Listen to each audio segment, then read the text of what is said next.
Ya, dalam tempoh beberapa jam saja lagi kita bakal meraihkan sambutan kemerdekaan untuk kesekian kalinya pada setiap tanggal 31 Ogos. Pastinya suatu hari yang sangat bermakna kepada rakyat Malaysia. Pastinya dan lebih spesifik lagi kepada mereka yang merasa sayangkan negara ini. Namun, sejak mutakhir ini menjelang sambutan kemerdekaan kali ini, pelbagai isu seolah-olah sengaja diperhangatkan atau sebenarnya ia merupakan suatu polemik yang genuine, yang tulen dalam kalangan masyarakat kerana menginginkan Malaysia yang lebih baik. Kesemuanya ini harus kita cermati untuk kita memahami realiti fabrik sosial Malaysia dalam konteks sejarahnya yang kaya, dan pastinya di situ saja ada elemen federalisme yang harus difahami, dan inilah antara bumbu yang bakal menghangatkan lagi perbincangan. Selama 1 jam kami bawakan dalam Bicara Politik Ekonomi pada malam ini, dan seperti mana biasa saya tidak kesorangan, dan pastinya kita mulakan dengan analisis bersama Hafiz. Anda sedang menyaksikan Bicara Politik Ekonomi.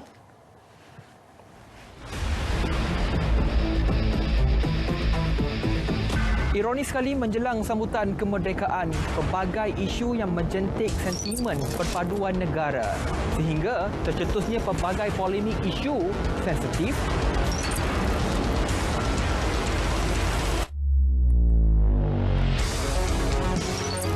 berkaitan pelbagai kaum di negara ini dan membesar seolah-olah tidak wujud penyatuan dalam negara ini. Hakikatnya, pengalaman Malaysia dalam penyatuan kaum bukanlah bersifat asimilasi penuh tetapi lebih kepada bersifat integrasi. Perpaduan dalam konteks negara banyak diikat dengan kontrak sosial dan dibendung oleh perimeter perlembagaan. Namun, perlembagaan sering terdedah kepada penafsiran dan ujian perkauman yang sebenar telah mewujudkan rukun negara sebagai sebuah jawapan. Dalam konteks komposisi kaum, fabrik sosial negara menampakkan puluhan etnik yang berbeza bahasa dan agama yang telah menimbulkan pelbagai prasangka. Namun ini tidak bermakna bahawa negara kita musnah dan punah. Banyak ujian yang kita telah hadapi dan yang paling manis sekali, peralihan kuasa daripada Barisan Nasional kepada Pakatan Harapan langsung tidak menampakkan sebarang penumpahan darah. Malah, proses transisi tersebut berlaku dengan penuh kematangan dan keamanan. Hakikatnya, kita masih lagi bereksperimen dengan pengalaman dan memori bangsa masing-masing. Majoriti rakyat di negara ini mengimpikan keharmonian dan mendambakan sebuah keutuhan negara bernama Malaysia dan menyayanginya sepenuh hati. Ujian perpaduan ini akan datang dan pergi, dan kita harus melihat dalam satu nafas yang panjang. Polemik malam ini akan memberi perspektif yang baru menjelang sambutan Bulan Kebangsaan. Bicara Politik Ekonomi malam ini.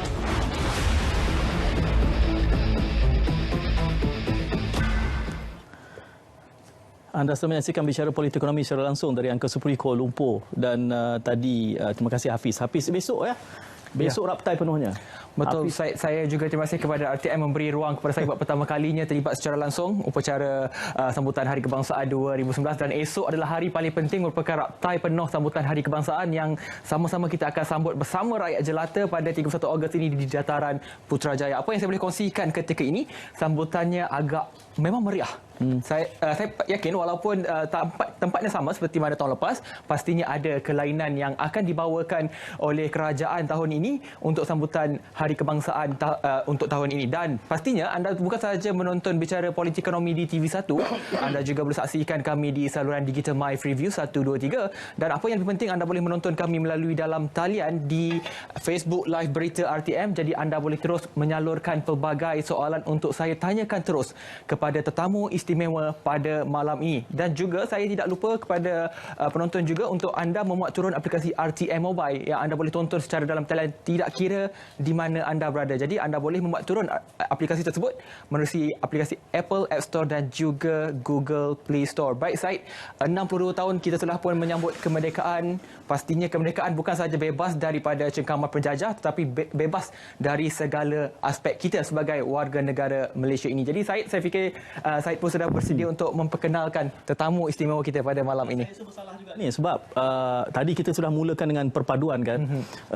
Saya terfikir kadang-kala elok kita bina naratif yang mana tidak bercakap soal ancaman. Macam nak raya lah, bila nak raya kita tak cakap soal tetamu kita pun sudah. Macam mana? Saya perkenalkan dulu tetamu bersama pada malam ni, yang berhormat Tuan Haji Aidin Shazli Sheikh, Timbalan Menteri Komunikasi dan Multimedia Malaysia. Assalamualaikum YB. Waalaikumsalam. Itu mukadimah saya tu. Saya cuba nak mengelak macam kita ingin mewujudkan rasa seronok, gembira sambutan kemerdekaan. YB bersetuju itu? Ya. Itu antara perkara-perkara yang perlulah. Sebelum itu, bismillahirrahmanirrahim. Yep. Assalamualaikum, salam sejahtera dan juga salam sayangi Malaysiaku. Terima kasih kepada saudara Syed ya, di atas peluang dan jemputan yang diberikan kepada saya ini untuk kita membincangkan tentang isu perpaduan bersempanaan sambutan bulan kemerdekaan. Ini antara perkara-perkara penting. Walaupun pada hari ini kita dihidangkan dengan berbagai macam polemik yang menyentuh soal perpaduan yang ada kalanya sampai ke tahap mengancam perpaduan yang telah lama terbina dalam konteks masyarakat majmuk di negara ini, di Malaysia. Dan kita tahu terdiri daripada komposisi kaum antara yang terbesar, kaum Melayu, Cina dan India. Jadi ini antara perkara-perkara yang perlu kita ambil kira dalam kita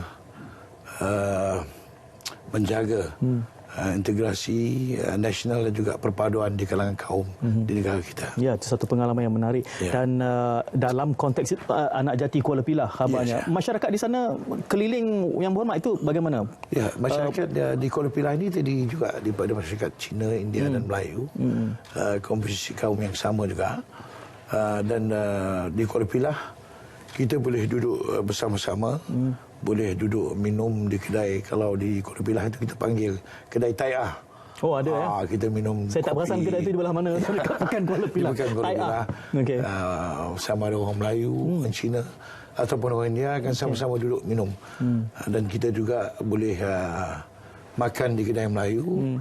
Dan di Kuala Pilah juga ada kedai kuih tiaw yang sangat masyhur, iaitu kedai, kalau di Kuala Pilah dikenal sebagai kedai Anga lah, Choi Kuih Tiaw, yang pelanggan tetapnya terdiri daripada orang Melayu dan orang India. Sendiri datang hari-hari makan.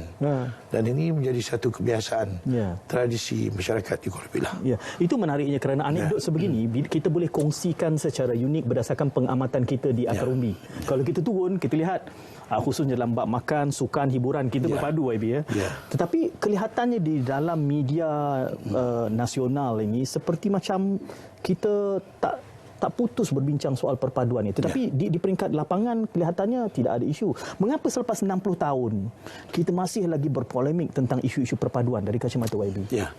Pertama, kita terpaksa menerima hakikat bahawa perpaduan ini dalam konteks negara kita melihat demografik di antara masyarakat berbilang kaum, komposisi dan juga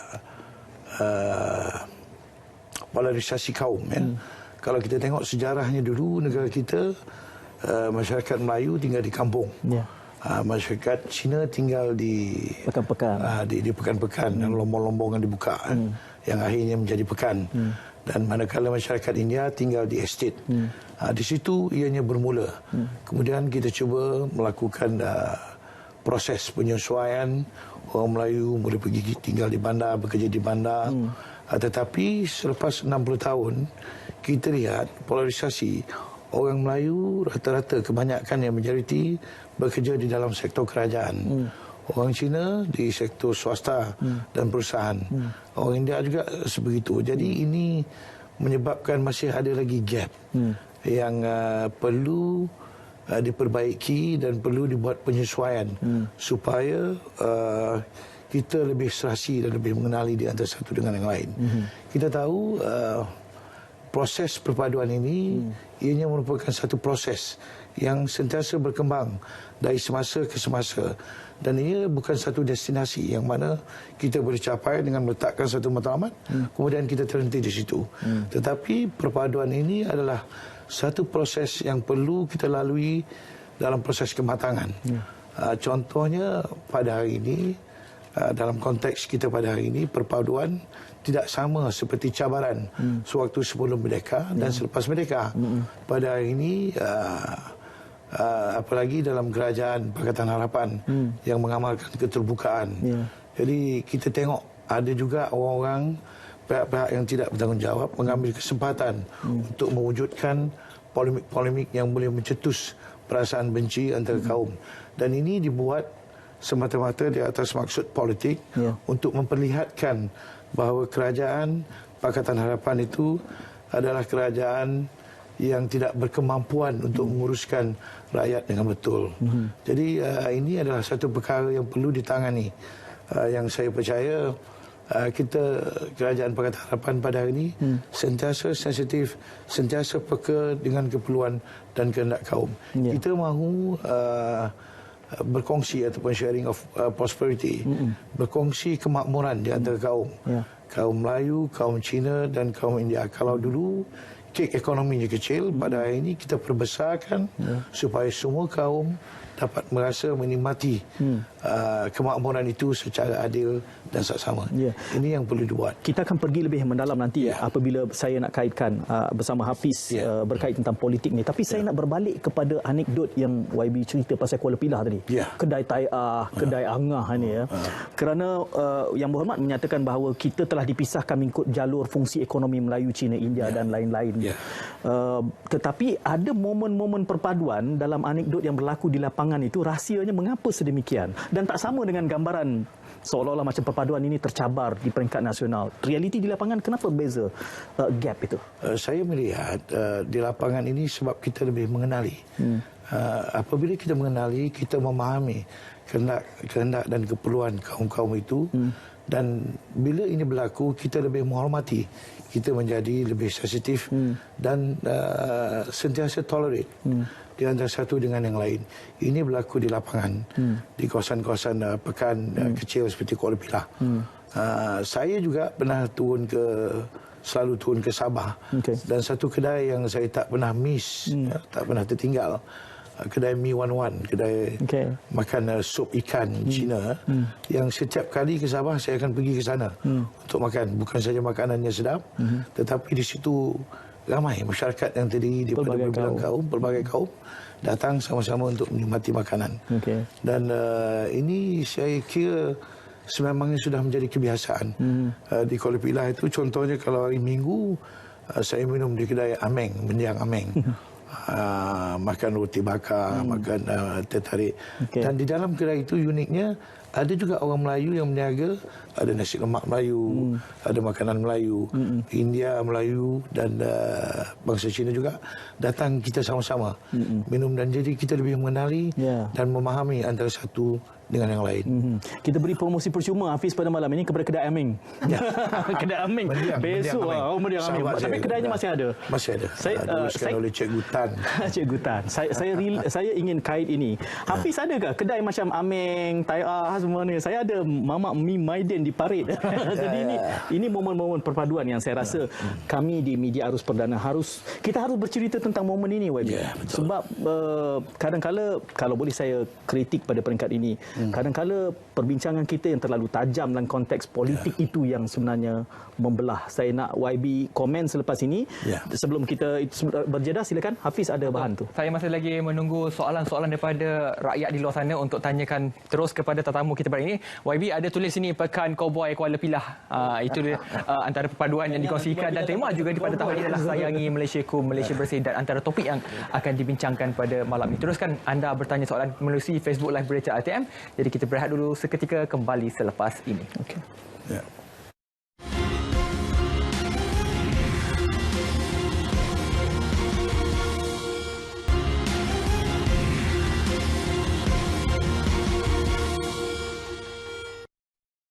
Sayangi Malaysiaku, Malaysia Bersih, tema yang diangkat untuk sambutan Bulan Kebangsaan tahun ini pastinya akan disambut pada 31 Ogos 2019. Jadi kepada mereka yang tidak berkesempatan untuk hadir ke Dataran Putrajaya pada hujung minggu ini, anda boleh saksikan di TV1 secara langsung, kerana apa pastinya liputan yang terbaik hanyalah di RTM.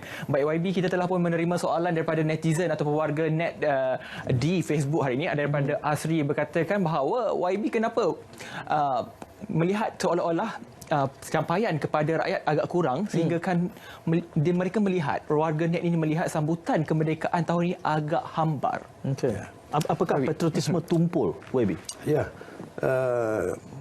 sebenarnya saya terlibat secara langsung dalam sebaik saja saya balik daripada menunaikan fardu haji, saya terlibat dalam beberapa program aspirasi merdeka, dan saya dapat melihat sambutan yang diberikan sangat baik oleh rakyat yang berbilang kaum. Di Kuala Pilah sini baru-baru ini sebuah program yang kehadirannya lebih kurang 1,000 ke 1,500 orang larian dan sebagainya yang melibatkan semua kaum Melayu, Cina dan India yang mengambil bahagian. Ini adalah satu bentuk menterjemahkan perasaan sayang dan cinta pada negara itu melalui perbuatan dan tindakan seperti larian dan sebagainya. Jadi saya tidak nampak apa yang dikatakan kurang sambutan. Barangkali kalau kita mau mengukur sambutan kemerdekaan itu dengan berapa banyak bendera yang dipasang di rumah-rumah ataupun di kedai, itu mungkin satu kayu ukur yang kurang tepat. Kerananya kita tahu masyarakat kita, masyarakat Malaysia ini tidak kira apa kaum sekalipun yang selalunya mengharapkan bendera-bendera ini diberikan oleh kerajaan, disubsidi. Jadi ini kadang-kala tidak dibuat di atas rasa sedar dan rasa benar-benar sayangi negara yang tercinta. Sebab kalau di luar negara, di Indonesia misalnya, kita melihat sambutan kemerdekaan itu dibuat dengan penuh bersungguh-sungguh, dengan cara memasang bendera, menyanyi lagu kebangsaan di mana-mana sahaja. Dan ini tidak berlaku di negara kita. Jadi walau bagaimanapun, saya percaya perasaan sayang kepada negara itu masih lagi ada di kalangan rakyat. Cuma terjemahan itu dalam bentuk yang pelbagai variasi, pelbagai. Dan kalau mengikut program-program aspirasi merdeka yang saya pergi ke Sabah, Sarawak dan Port Dickson di tempat di Negeri Sembilan, saya melihat rakyat bersungguh-sungguh membuat persiapan bagi menyambut bulan kemerdekaan dan menyambut hari kemerdekaan yang memberi makna yang cukup besar. Dan cuma segelintir masyarakat, saya tidak menolak segelintir masyarakat yang pada pandangan saya tidak faham, tidak mengenali dan tidak tahu sejarah bagaimana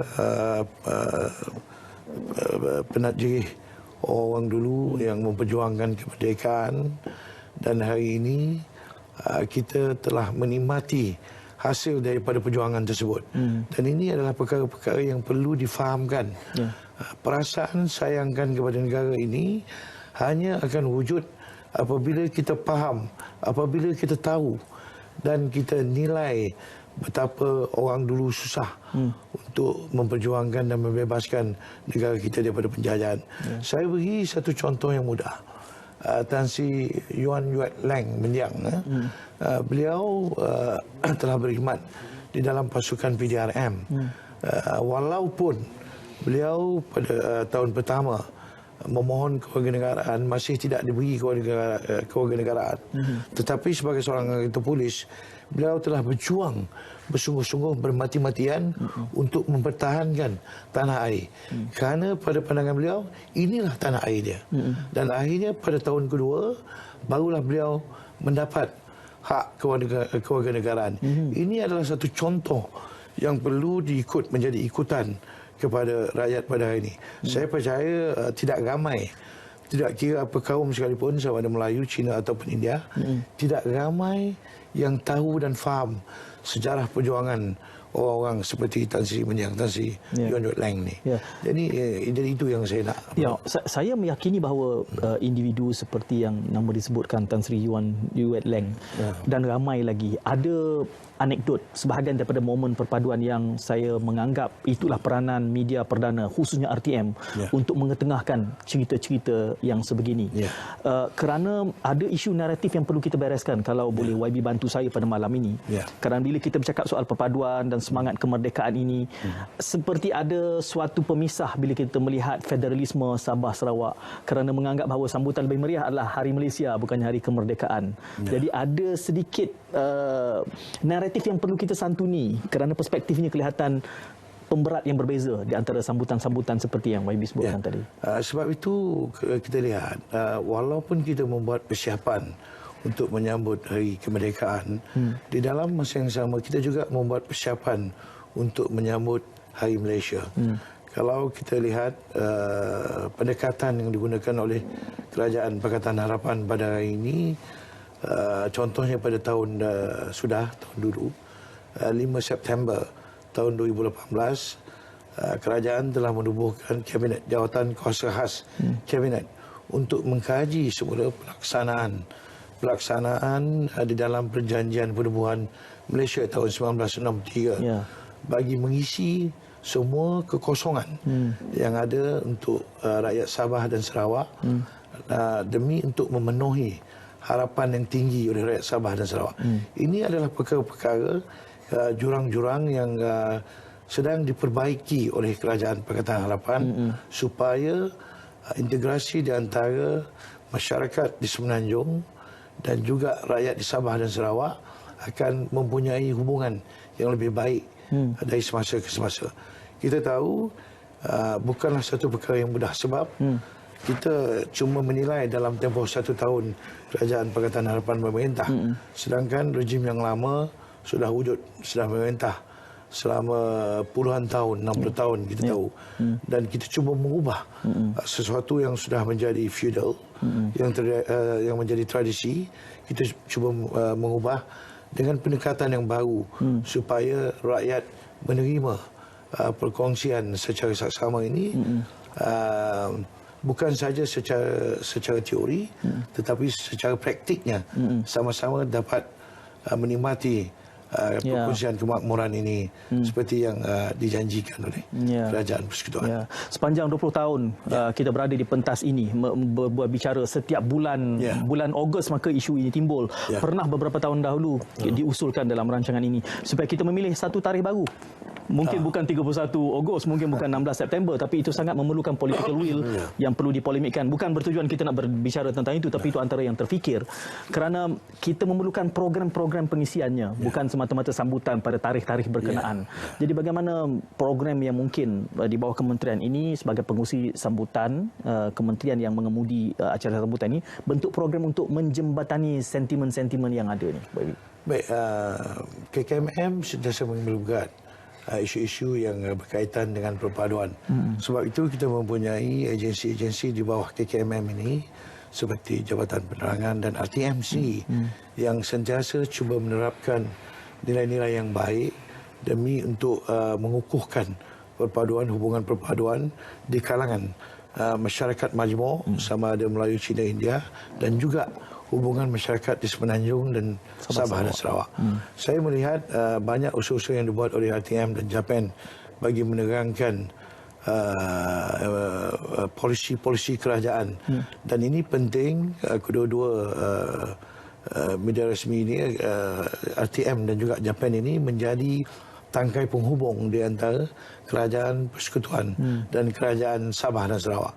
Dan kita melihat contohnya saya sendiri terlibat di dalam jawatan kuasa bersama duduk bersama untuk sambutan Hari Malaysia di Sarawak. Baru-baru ini semalam baru pulang daripada Sarawak. Kita telah membuat persiapan dan kita melihat bagaimana kesungguhan yang ditunjukkan oleh Kerajaan Sarawak membuat persiapan untuk sambutan Hari Malaysia. Ini juga dibantu oleh RTM yang melakukan promosi dan berbagai-bagai program bagi menjayakan program sambutan Hari Malaysia ini. Dan tindakan ini sangat disenangi oleh Kerajaan Sarawak yang menerima banyak cadangan-cadangan yang telah kita buat secara bersama. Dan saya melihat Kerajaan Sarawak sendiri memperuntukkan sejumlah wang tambahan untuk memeriahkan sambutan Hari Malaysia ini. Ini satu perkara yang kita puji daripada Kerajaan Sarawak dan kita sangat berterima kasih di atas komitmen yang diberikan oleh Kerajaan Sarawak. Perkara ini tidak akan dapat berlaku jikalau agensi-agensi di bawah KKMM tidak memainkan peranan secara berkesan. Japan misalnya menyampaikan misi dan visi kerajaan kepada rakyat. Jadi proses-proses ini merupakan satu proses yang boleh memudahkan urusan integrasi nasional ini. Dan penyampaian mesej-mesej itu adalah penting supaya rakyat benar-benar faham bahawa kerajaan Pakatan Harapan tidak pernah meminggirkan sesiapa pun. Dan kerajaan Pakatan Harapan ini adalah kerajaan untuk rakyat, bukan hanya untuk penggal ini, untuk penggal seterusnya, dan kalau boleh sampai bila-bila. Sebab itu kita sentiasa menerima. Ada yang mengatakan kerajaan Pakatan Harapan ini adalah kerajaan yang tidak berpendirian, selalu membuat U-turn. Tetapi sebenarnya kalau kita melihat secara positif, keputusan-keputusan itu dibuat berdasarkan, ini beza ya kerajaan Pakatan Harapan dan rejim yang lama. Kerana kerajaan Pakatan Harapan membuat sesuatu keputusan itu juga dengan mengambil kira pandangan dan keluhan yang diberikan oleh rakyat. Supaya apa juga keputusan yang kita buat ini akhirnya akan menyenangi rakyat. Dan kita kena sedar apa juga perubahan dan pembaharuan yang kita nak buat bukan semua boleh diterima begitu saja oleh rakyat. Ada yang melihat secara negatif dan ada yang melihat itu adalah kebaikan yang mungkin memakan sedikit masa, tetapi akhirnya kebaikan itu adalah untuk dinikmati oleh rakyat. Itu yang kita sedang usahakan. Ada soalan susulan berkait dengan apa yang YB sebut ni, tapi saya lihat Hafiz tu dia telah bagi syarat lama pada saya. Ada dia pun ingin berkongsi juga ya. Betul Syed. Kalau kita lihat dulu anak kecil Melayu misalnya dibesarkan ataupun diasuh di rumah India misalnya, dan Melayu, Cina, India boleh hidup sekali, boleh bermain sekali, dan ketika ini kita melihat kepada keterbukaan dunia dan juga media sosial misalnya. Dan persoalannya YB, adakah keterbukaan ini memberi sedikit gangguan kepada usaha kita nak menyatu padukan perpaduan yang telah lama kita bina selama ini? Saya secara peribadi tidak melihat keterbukaan ini satu perkara yang merencatkan perpaduan nasional. Bahkan saya melihat ini satu proses yang mematangkan. Cuma ini adalah satu perkara yang baru kerana rejim yang lama tidak mengamalkan keterbukaan. Tujuan kita memberikan keterbukaan ini untuk membolehkan rakyat mencerna minda. Tetapi kebebasan yang kita berikan ini datang dengan tanggungjawab.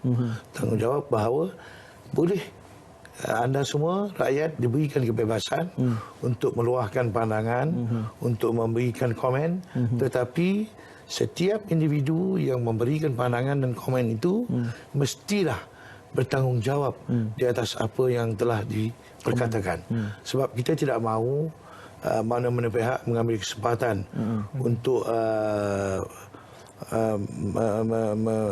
membuat sebarang fitnah, berita-berita yang tidak benar, berita palsu, dan ataupun cuba menyebarkan api kebencian antara kaum. Kerana ini perkara yang sangat sensitif.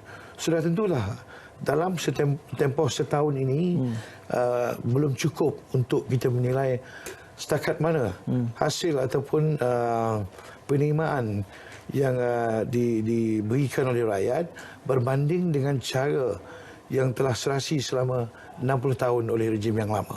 Ini satu benda baru. Saya percaya benda baru ini, kalau kita mengambil kira di mana kelemahan dan kekurangan, kita akan sentiasa mempunyai ruang untuk memperbaiki kelemahan-kelemahan ini, dan akhirnya kita akan berjaya.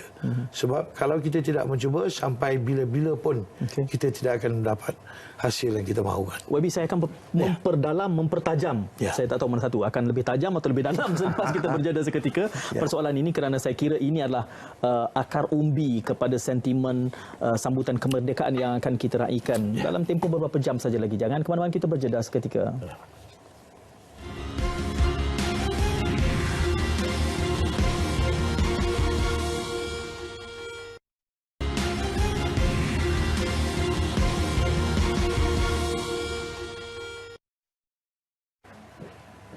Okey, ada banyak bingkisan yang kita kongsikan tadi, wajah-wajah bakat-bakat dalaman RTM bercakap. Saya kira ini momen dan juga pengalaman yang ingin kita kongsikan, dan bersama kali ini Yang Berhormat Tuan Haji Aidin Shazli Sheikh, Timbalan Menteri Komunikasi dan Multimedia Malaysia, kita mengasak sejak setengah jam tadi berkait tentang perpaduan, kerana beberapa hari saja lagi kita bakal menyambut 31 Ogos, dan digambarkan tadi, kalau boleh saya memberikan sedikit konteksnya sepanjang perbincangan kita selama setengah jam, adalah perpaduan ini disebabkan oleh latar belakang sejarah, kemudian oleh kerana kita bercakap dari perspektif masing-masing, dan juga dipertajamkan lagi dengan keterbukaan yang ada.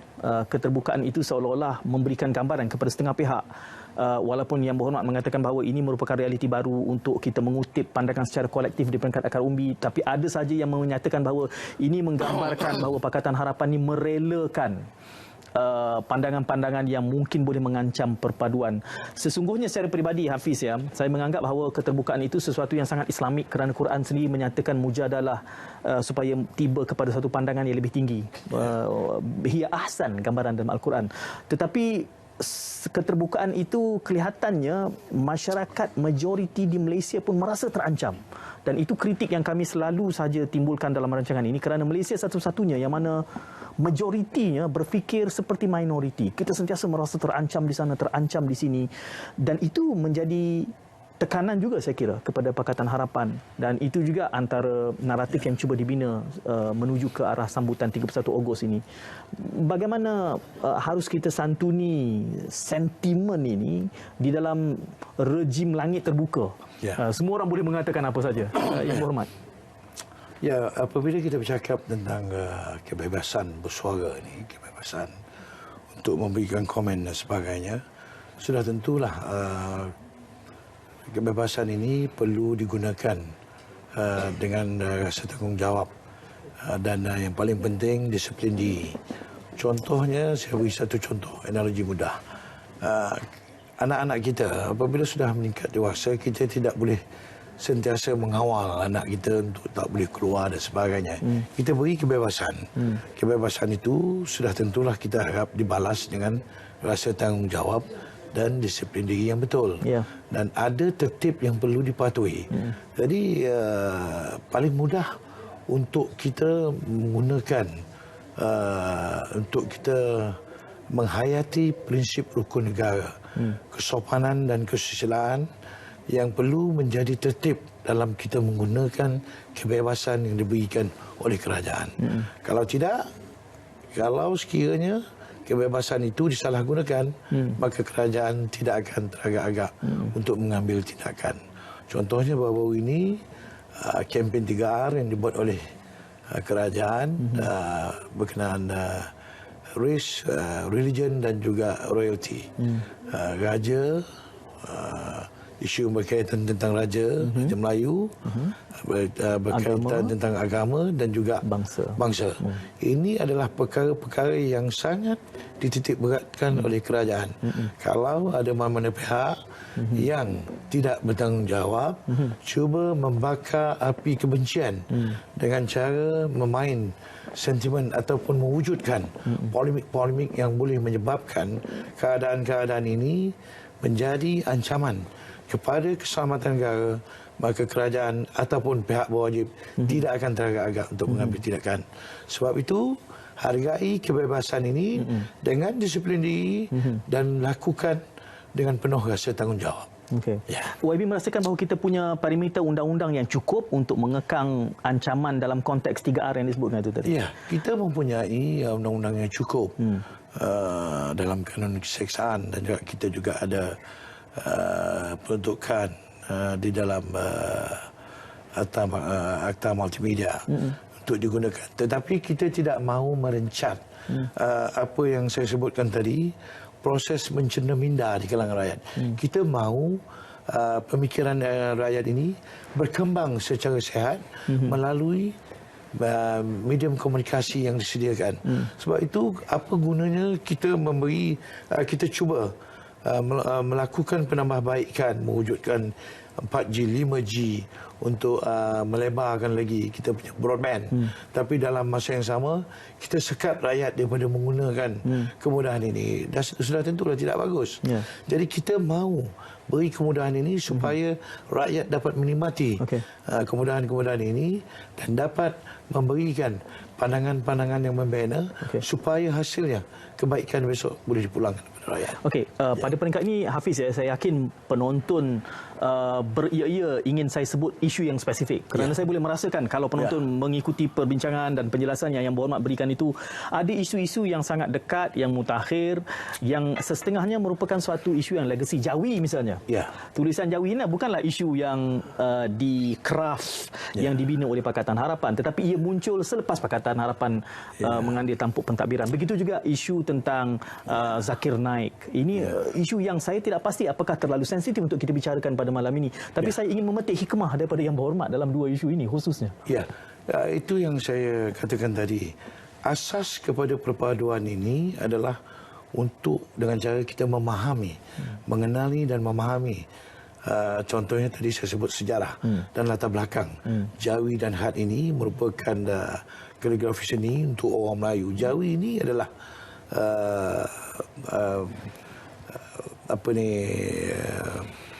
kaligrafi seni untuk orang Melayu dan tulisan orang Melayu yang secara tradisinya memang digunakan oleh orang Melayu.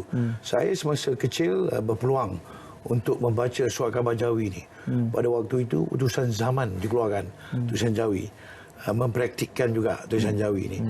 Saya tidak melihat ianya satu ancaman kerana pada sesetengah pihak apabila Jawi ini diperkenalkan, ada yang berpandangan bahawa ianya seakan satu proses Islamisasi kepada para pelajar. Ini tidak betul, kurang tepat. Sebab kalau dulu sejarahnya Jawi ini paling kerap digunakan sewaktu zaman pemerintahan Jepun sebagai tulisan rahsia. Sebab Jawi tidak digunakan secara terbuka. Jadi Jawi ini tidak dipahami oleh pegawai-pegawai askar-askar Jepun, jadi digunakan sebagai medium untuk menghubungkan, untuk berhubung dan di antara pemimpin Melayu pada waktu itu. Dan pada hari ini isu Jawi ini saya anggap sudah selesai kerana ianya diletakkan sebagai mata pelajaran elektif. Biar kita mempunyai perbezaan. Saya nak sebutkan contohnya di UiTM.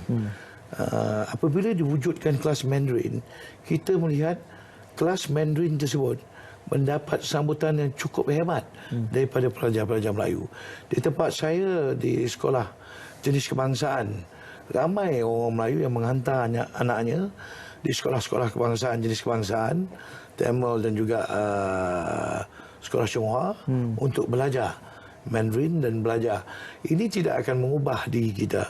Saya ada terbaca baru-baru ini, kalau tak silap saya, apa yang disebutkan oleh Yang Berhormat YB Tuan Lim Kit Siang mengatakan masa kecil beliau juga ada belajar tulisan Jawi.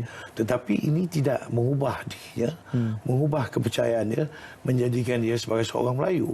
Sama juga apabila seorang Melayu menghantar anaknya bersekolah ke sekolah Chonghua, tidak akan mengubah kepercayaan ataupun akidah untuk menjadikan anak itu menjadi seorang Buddhis misalnya. Ini adalah perkara yang penting kita perlu perhalusi dan fahami kenapa dan mengapa dan untuk apa.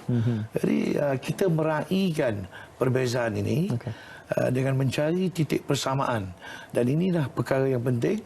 Kita cuma akan dapat memahami keadaan ini kalau kita benar-benar faham sejarah perkembangan tulisan Jawi itu. Okey, Hafiz, kita akan berjeda untuk kesekian kalinya. 10 minit lebih kurang lagi untuk kita memperhalusi dan juga merumuskan perbincangan kita pada malam ini. Tapi kita berehat sekali lagi, kita kembali selepas ini.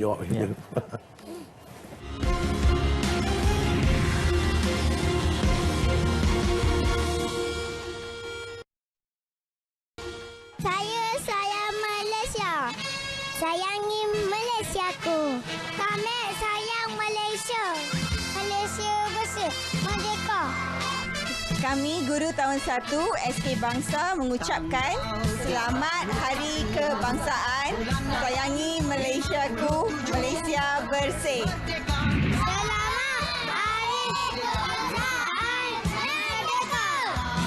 Harapan saya untuk Malaysia baru supaya kita semua dapat hidup dalam keharmonian dan toleransi antara satu sama lain. Boleh kita belajar daripada anak-anak muda juga. Terima kasih. Harapan saya kepada Malaysia baru agar negara kita terus aman, harmoni, terus meningkat maju dan mencapai kejayaan yang lebih gemilang di masa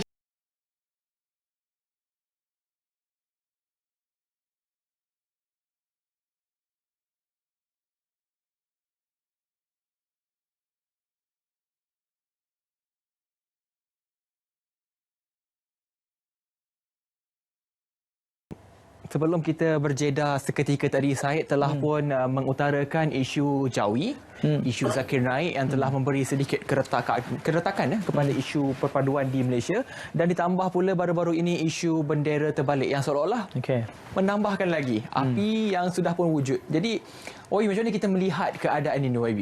Ya, pertama berkenaan isu Dr. Zakir Naik ini, saya beranggapan isu ini telah selesai. Yang pertama, kita perlu ingat bahawa Dr. Zakir Naik ini bukanlah satu suara yang mewakili majoriti masyarakat Islam di dalam negara ini. Yang kedua, saya berpendapat ada isu yang dibangkitkan, disebutkan oleh Dr. Zakir Naik ini telah terima secara di luar konteks, yang walaupun sedemikian beliau sendiri sebagai seorang yang berstatus penduduk tetap perlu faham dalam konteks pada setakat pernyataan yang diberikan oleh Dr. Zakir Naik berkenaan isu yang dibangkitkan itu. Saya kira masyarakat ataupun kerajaan kita sama-sama tidak bersetuju sama sekali dengan pernyataan yang dibuat. Jadi Dr. Zakir Naik sendiri sedar di atas kesilapan dan kelemahan itu, dan beliau telah meminta maaf sebanyak 2 kali. Dan menjadi kebiasaan kepada masyarakat Malaysia, kita adalah terdiri daripada masyarakat yang agak kebiasaan memaafkan. Kita ni masyarakat pemaaf, masyarakat pemaaf. Tetapi dalam isu yang melibatkan keselamatan, sentimen-sentimen, sekiranya ada isu-isu yang berkaitan dengan keselamatan yang itu sedang dan telah pun disiasat oleh pihak polis, dan saya percaya sekiranya mempunyai bukti yang cukup, kita serahkan kepada peguam negara untuk mengambil tindakan, ataupun sebaliknya. Jadi itu 2 perkara yang kita perlu faham dalam isu Dr. Zakir Naik ini. Hafiz bentang sebut jadi tu soal bendera terbalik ini pun orang tanpa usul periksa terus memberikan komen tentang ini. Isu bendera terbalik ini saya difahamkan ada berlaku di 1-2 tempat. Saya tidak tahu apakah niat oleh pelaku tersebut, tetapi apapun itu satu tindakan yang tidak bertanggungjawab. Tapi kalau sejarah bendera terbalik ini, yang seingat saya, kalau dalam kapal bendera ini diterbalikkan kalau dulu untuk memberi isyarat bahawa sesebuah kapal itu sedang berada dalam ancaman lanun. Tapi kita tak tahu sama ada yang memasang bendera ini cuba memberikan mesej ataupun signal bahawa beliau berada di dalam ancaman. Sekiranya tidak, itu merupakan satu perbuatan nakal dan sangat tidak bertanggungjawab. Perlu satu tindakan tegas supaya perkara yang sedemikian tidak akan berulang. Walau bagaimanapun, kita tidak akan dapat, ada kalanya perkara-perkara sedemikian berlaku kepada 1-2 kes yang terpencil oleh orang yang tidak bertanggungjawab. Kita tak tahu apakah maksud sebenar perkara tersebut dibuat. Barangkali juga ada juga motif-motif politik seperti yang saya sebutkan di awal sesi perbincangan tadi yang cuba untuk memberikan imej yang tidak baik kepada kerajaan Pakatan Harapan pada hari ini. Walau bagaimanapun, saya percaya ini tidak boleh dijadikan sebagai kayu ukur untuk menunjukkan bahawa rakyat Malaysia tidak patriotik ataupun tidak mempunyai semangat patriotik yang cukup kuat dan besar ke atas negara. Saya percaya majoriti rakyat Malaysia sayangkan negara ini, majoriti rakyat Malaysia mahukan negara ini aman dan kita mahu berkongsi kemakmuran dengan semua masyarakat yang ada di dalam negara ini supaya kita boleh hidup aman selama-lamanya, insyaAllah. Kalau kita melihat, inilah dampak dan manifestasi daripada langit terbuka dan juga internet, YB. Kalau sifat berita, paparan, imej itu datang dari sebuah portal berita yang rasmi, mungkin kita boleh pertanggungjawabkan. Tapi apabila ia tular dalam keadaan tak tahu hujung pangkal siapa yang buat, dan kita di RTM arus perdana ini yang lelah bergulat nak membetulkan keadaan, kita perlu proses verifikasi, tetapi rakyat dengan sewenang-wenangnya dapat apa juga terus tularkan. Perlu dinasihati juga soal sikap dalam realiti baru ini. Itu sebabnya tadi berbalik kepada isu yang saudara Syed bangkitkan di awal tadi, kita perlu menyerapkan nilai-nilai patriotisme di kalangan anak-anak yang masih bersekolah. Kita perlu memahamkan sejarah kepada mereka. Kita perlu menyemaikan perasaan sayang itu ada di dalam diri masing-masing, sayangkan negara ini. Sebab perasaan sayangkan negara ini bukan dengan hanya cara kita menyebut kita sayangkan negara, tetapi lebih kepada terjemahan melalui tindakan untuk menunjukkan kita benar-benar sayangkan negara. Kalau itu dapat disemai di peringkat anak-anak yang masih bersekolah pada hari ini, pada masa yang akan datang, insya-Allah kita akan mempunyai anak-anak yang perasaan sayangkan negaranya benar-benar jujur dan ikhlas, insya-Allah. Mudah-mudahan.